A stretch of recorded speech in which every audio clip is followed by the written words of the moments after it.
రాష్ట్రంలోని రేవంత్ రెడ్డి సర్కార్పై అవినీతి ఆరోపణలు చేస్తున్న కేంద్ర హోంమంత్రి అమిత్ షా సిబిఐ ఈడీలతో వెంటనే విచారణ జరిపించాలని BRS working president KTR demand చేశారు. ఆర్ఆర్ ట్యాక్స్ పేరిట రాహుల్ రేవంత్ కలిసి తెలంగాణను దోచుకుంటున్నారని గతంలో ఆరోపించిన ప్రధాని మోదీ ఇప్పటివరకు దర్యాప్తునకు ఆదేశించకపోవడానికి కారణమేంటో చెప్పాలన్నారు.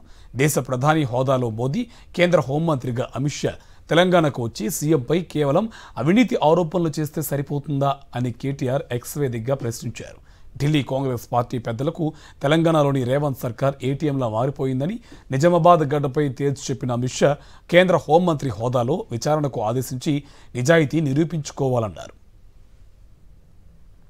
రాష్ట్రంలోని రేవంత్ రెడ్డి సర్కార్పై అవినీతి ఆరోపణలు చేస్తున్న కేంద్ర హోంమంత్రి అమిత్ షా సిబిఐ ఈడీలతో వెంటనే విచారణ జరిపించాలని BRS working president KTR demand చేశారు.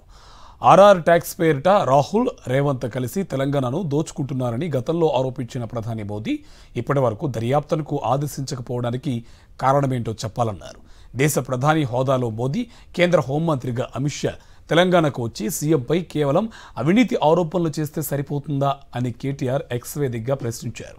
ఢిల్లీ కాంగ్రెస్ పార్టీ పెద్దలకు తెలంగాణలోని రేవంత్ సర్కార్ ఏటీఎంలా మారిపోయిందని నిజామాబాద్ గడ్డపై తేల్చి చెప్పిన అమిత్ షా కేంద్ర హోంమంత్రి హోదాలో విచారణకు ఆదేశించి నిజాయితీ నిరూపించుకోవాలన్నారు.